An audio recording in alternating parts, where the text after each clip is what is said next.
Here's a late Love is Blind Couples review part 2. And y'all see how Christina is touching Vic's shoulder like this. That woman is strong. She's not going anywhere.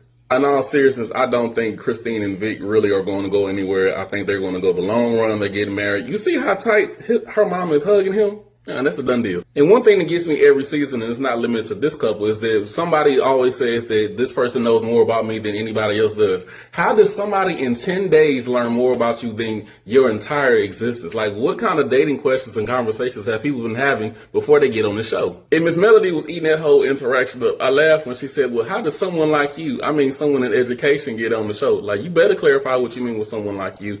And I knew the deal was sealed, especially with Christine, when he was like, well, can I close it out with prayer? Oh, yeah, it's done. And then they made a comment about her teaching him how to swim before they do certain activities. That was funny. And I also like that they showed them having an honest conversation about them having kids and what's that going to be like raising them. And she was honest about, her not as a white woman, not being able to relate to certain things as a person of color. And then just the whole thing about them dating outside the ethnicity and then having mixed kids. That's an honest conversation that needs to be had.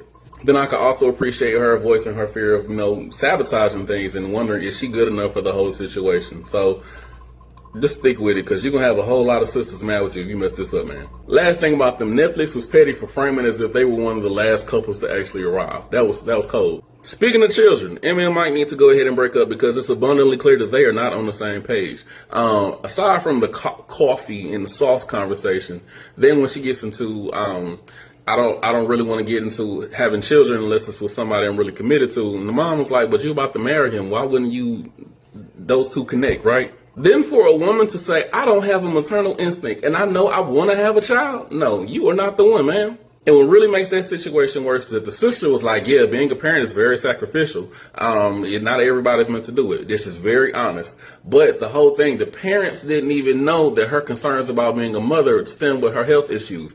They were caught off guard by this. Then she's just going to say, oh, communication isn't my strong suit. That's the reason she didn't tell her parents about her fear. Girl, if you don't get out the show and stop wasting this man's time. He's been trying to cover and support her this whole time, but he's done. They're done. She's going to have that man standing there at the altar looking like Kevin James and Solo Mio. That's a good movie, by the way. I saw it a few weeks ago.